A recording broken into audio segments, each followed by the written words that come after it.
हमारे सबके लोकप्रिय प्रत्याशी, मंच पे आसीन सभी हमारे सम्मान्य कांग्रेस परिवार के साथीगण, ग्राम कांकरिया के सभी बड़े बुजुर्ग, युवा साथी और माताओं बहनों, मेरा हमारे सम्मान्य सभी साथियों से मेरा अनुरोध है और विनम्र अनुरोध है कि सांसद के रूप में अगर आप राजा साहब को, दिग्विजय सिंह जी को चुनते हैं तो निश्चित रूप से इस क्षेत्र का, कांकरिया गांव का और आसपास के लोगों का कल्याण है। हमने रोडमल नागर जी को दो बार मौका दिया और दोनों बार केंद्र और राज्य में वो सत्ता के साथ सांसद चुन के गए, पर उन्हें हमारी तरफ पलट के नहीं देखा। मैं कांकरिया गांव ही नहीं, पूरी तहसील खिलचीपुर और जीरापुर, जिसमें पूरा खिलचीपुर विधानसभा क्षेत्र आता है और लगभग 40% राजगढ़ विधानसभा क्षेत्र आता है, इन दोनों तहसीलों के तरफ से मैं निवेदन करूंगा कि कोई भारतीय जनता पार्टी का कोई एक व्यक्ति या सांसद जी स्वयं मुझे 10 साल में एक उपलब्धि इस पूरे क्षेत्र में बता दें तो मैं उनकी चुनौती स्वीकार, जो कहेंगे वो चुनौती स्वीकार करने के लिए तैयार है। साथियों, हम जनप्रतिनिधि चुनते हैं, चुनाव होते हैं, रिजल्ट आते हैं, कोई जीतता है कोई हारता है, पर जनप्रतिनिधि कभी अपना दायित्व नहीं भूलता। आपके बीच में चुनाव जीत के भी हम आए, चुनाव हार के भी हम आए, हम हर परिस्थिति में सरकार में रहे तब थे, सरकार में नहीं है तब है, और आज हर एक व्यक्ति का जो सहयोग हम कर सकते हैं, जिस स्तर पर सहयोग कर सकते हैं, करने का प्रयास सभी लोग मिलकर करते हैं कांग्रेस परिवार के साथ।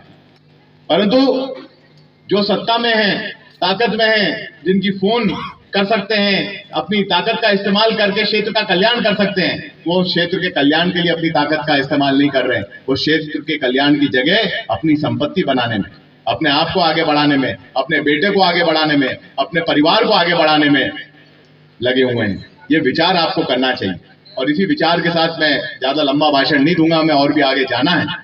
भाई जगदीश ने भी बड़े निडरता का परिचय दिया, ये शुरू से ही निडर व्यक्ति है।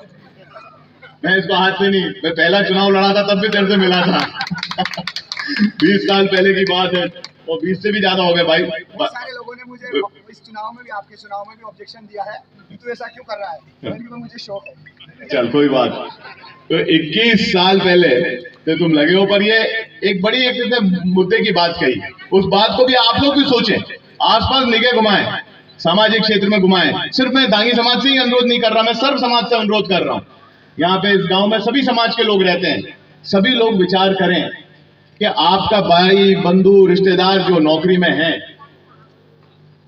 जिसको सरकारी जॉब मिला है, चाहे टीचर का मिला हो, पंचायत कर्मी का मिला हो, आंगनवाड़ी वर्कर का मिला हो, सहायिका का मिला हो, सुपरवाइजर का मिला हो, ये सब कांग्रेस सरकार में जब दिग्विजय सिंह जी मुख्यमंत्री थे तब गांव के बच्चे को गांव में नियुक्ति दिलाने का उन्होंने काम किया। हमारे अनुसूचित जाति के भाई बहनों को उनका अधिकार दिलाने का काम अगर किसी ने किया, किसी ने उनकी लड़ाई लड़ी, तो दिग्विजय सिंह जी ने लड़ी।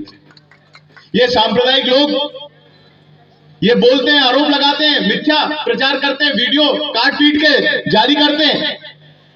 इनसे मैं पूछना चाहता हूं साथियों कि गौ सेवा आयोग किसने बनाया? सबसे पहले पूरे देश में वो दिग्विजय सिंह जी ने अपने मुख्यमंत्री कार्यकाल में।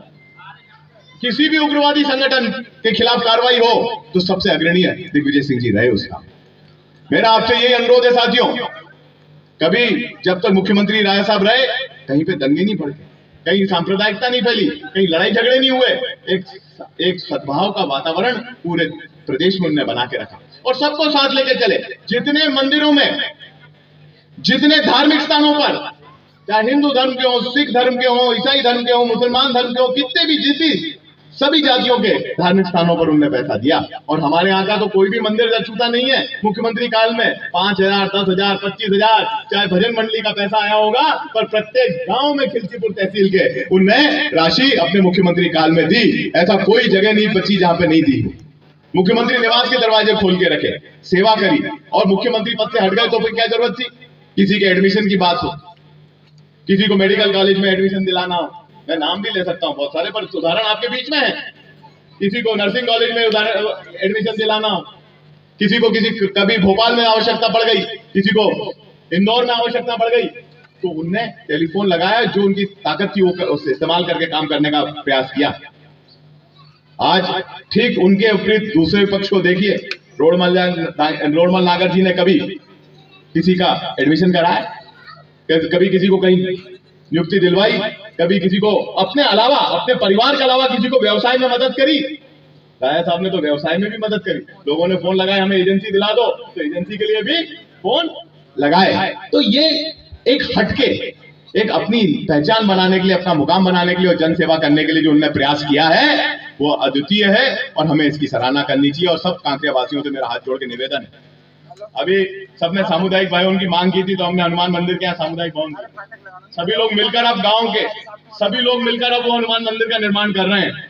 आप विश्वास रखिए, आगे मौका दीजिए, आगे वो काम भी पूरा हम लोग सब मिलकर करवाएंगे, आपका पूरी ताकत के साथ करवाएंगे। गांव वालों की मंशा है और भव्य भगवान हनुमान जी का मंदिर यहाँ पे बने और उसके साथ साथ एक बड़ी वहां पे प्रसाद बने जो सार्वजनिक कार्य में उसका इस्तेमाल हो सके, उसका हम लोग पूरा प्रयास सब मिलकर करेंगे। राजा साहब से भी करवाएंगे, ये मैं आपसे अनुरोध करना चाहता हूँ। साथियों, बहुत बहुत धन्यवाद। जय हिंद, जय भारत।